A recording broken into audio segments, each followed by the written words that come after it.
Hi, this story has been sent in from Tobias, who's from Germany. He's done an amazing job of translating it from his original German into English. And I'm very honoured and privileged to be able to read out Tobias' story today and his take on his whole adoption journey thus far. Thank you all for watching. It really means a lot. It means a lot to the whole adopted community to have other supportive people out there who just get it. I think that's the wonderful thing about this adoptees coming together, is that everybody else just gets it, and for many of us that's very unusual, quite rare. And certainly one of the main points of feedback that we heard after the retreat is that for many, never having been in the room with other adoptees, that was the thing that stood out, was that everybody else just gets the struggles, the pain, and the whole kind of journey, really. So yes, I'd like to read Tobias' story out to you today. Thank you for listening. Tobias writes, "Do not cry. We sleep under the same sky. I see the stars, you see too. Yes, let them shine brightly so that you will not be afraid and don't have bad dreams." Introduction. My story begins in May 2022. I'm sitting in the office at the PC. I think about the fact that my birthday's in September and that I'm always in a bad mood then. I notice how my heart begins to race, my hands are shaking and panic arises within me, deep, infinitely deep panic.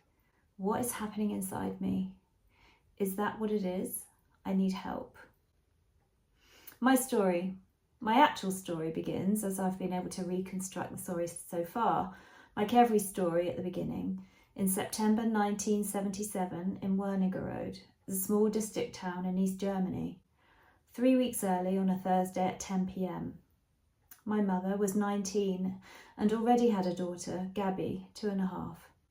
I was 3 weeks early. My father had said goodbye to my birth mother in the 7th month of pregnancy. After a short time in the incubator and the hospital, I went home.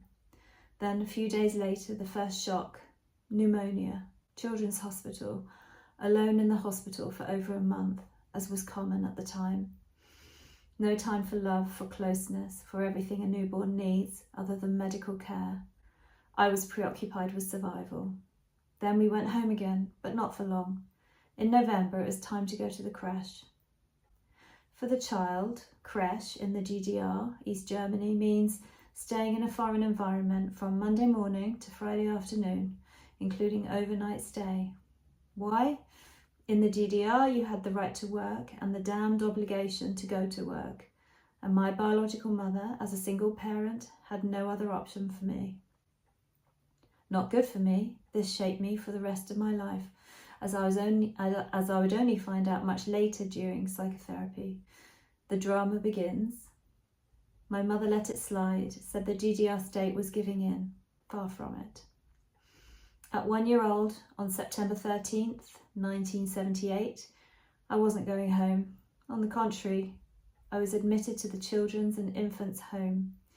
My sister, who was almost 4, was placed in a regular children's home, and we wouldn't meet again until 38 years later. One station, the next children's home for me, further, and at 2.5 years old, I was adopted. Against my mother's wishes, but in loving, kind, understanding hands. I grew up loving. Here and there were questions from me, half to my parents, half to me. Why are there no baby photos of me? Why did my mother have an operation? Why does my mother react so strangely when I want to know which breast I drank from? No answers, instead silence. Time moved on. A turning point. In 2 respects, the GDR passed away and my innocence. In school lessons, we talked about adoption, about biological parents and about social parents. My teacher asked me whether her comments on the topic were correct, and me of all people. That's true, Tobias, isn't it? I was taken aback. I reflexively answered, yes. My teacher immediately realised her mistake. Otherwise, the topic didn't seem to bother anyone but me.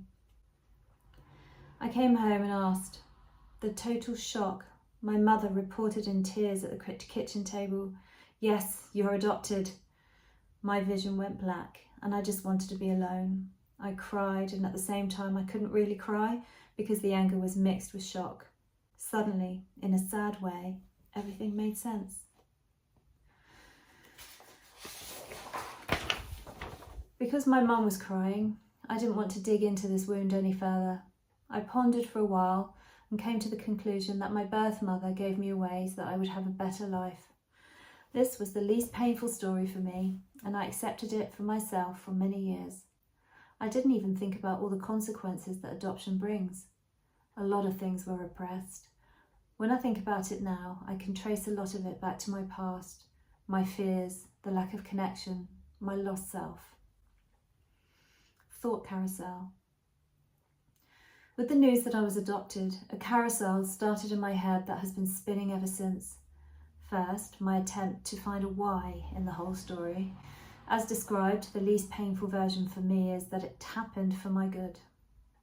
In East Germany, every child was born with a small red booklet in which all vaccinations, outpatient and inpatient treatments, operations and, among other things, development in the first year of life are recorded. This little red book was my only source of information for many years. My original family name was carefully crossed out with a black marker. The new family name was written over it. My adoptive mother signed as a legal guardian. The personal identification number, ID field, was only half filled, the date of birth. In 2022, I researched the circumstances of my birth. So I came across a group of people on Facebook who were affected by forced adoptions. The cases described were cruelly similar. The women were told after birth that their children had died. The women were not allowed to say goodbye to their children, and there was no funeral. The children remained missing. Many of these fates remain unsolved to this day. I started talking to one of these women on Facebook. She asked me to send her the first page of the red booklet. Now it got scary. Only from this copy could she determine the circumstances of my birth and my mother's living conditions. After the peaceful revolution in 1989, which was accompanied by the storming of the Secret Service headquarters, it was possible to inspect the records of the Ministry for State Security, Stasi. The application is free for victims. If the research turns out that you worked for the Ministry for State Security, you have to pay a fee. It can take several months from the time the application is submitted until the information is provided. So I was surprised that I received an answer after just 6 weeks. The excerpt from my birth mother's file. The excerpt from the file reflects the precarious situation in which my birth mother found herself. The only thing the report says about my older sister and me is a child welfare worker looks after the children. If I learned anything from this episode, it's that it's not just black and white. Rather, there are many shades between black and white. There were forced adoptions, and they were used on women who wanted to flee to the West, and there were adoptions that were forced against the women's will by court order. It knocked the rug out from under my birth mother. And made her difficult life even worse. I have sympathy for her. Theatre stages. As an adoptee, you are thrust onto a strange stage. The audience sitting below knows which play is being played. You feel insecure on this new stage, out of place, and don't even know why. I have repeatedly experienced situations where I heard from people who heard parts of my story. They knew more than me, and that makes me angry sometimes. I wish I had known earlier. Then some things in life would have been clearer for me. At least now I know where I stand and new perspectives are opening up. Epilogue of Brothers and Fathers. In the whole previous story, I have spoken only of sisters and mothers, but there are other aspects to my story that I want to at least mention. When my birth mother met and became involved with my birth father, he had already had his first relationship. My 2 older half-brothers come from this relationship. It's crazy. You grow up as an only child and gradually find out that you have a total of 4 half-siblings.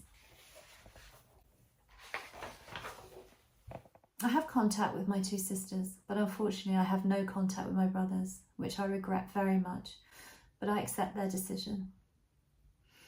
Since my visit to the Youth Welfare Office, I have been curious about who my biological father was. Thanks to internet research, I found a picture of him and even knew where he lived. I was too afraid to write him a letter to get to know him. Then, in 2020, I learned that he died of heart failure at the age of 67. Strangely enough, I wasn't really sad about his death, but rather sad about the fact that I wasn't allowed to get to know him. My adoptive father, who I was afraid of as a child for no reason, passed away on 7th November 2022. Rest in peace, dear Adolf. Yes, he was named after the Führer, but that came at a high price. My adoptive father's family was expelled from Poland. His father went missing in the last days of the war, and his grandfather froze to death while fleeing. His mother died of dementia in her early 60s. She had to endure so much suffering. My adoptive father never said much about this time. Repression. Repression and inherited trauma, in my case, from having 2 parenthoods, is a topic that society should look at much more closely. Only working on the inside can bring a solution on the outside. This insight is more relevant than ever.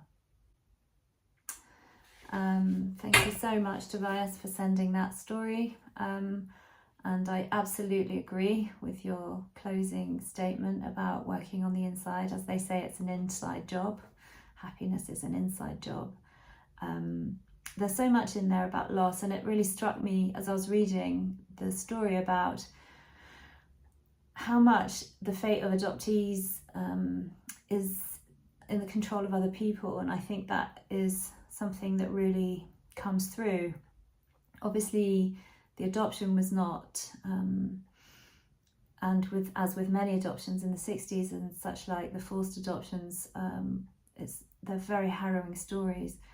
But then even for you, Tobias, to then realise that you've got all these siblings and yet the future of those relationships doesn't lie in your hands, it lies almost unfairly in theirs, and they get to choose whether there is a relationship that ensues thereafter. And that can feel like yet another blow, can't it? Another blow after having been removed from your own biological mother. So thank you for sending that in, Tobias. It means a lot, and they continue to come in. I think it's lovely to be able to have a space where we can share this, these stories and the truths that we have maybe in many cases held in for so many years. Thank you for watching to the end. Please do like and subscribe. It does help the channel to be more noticed and for the struggles of adoptees to be more acknowledged.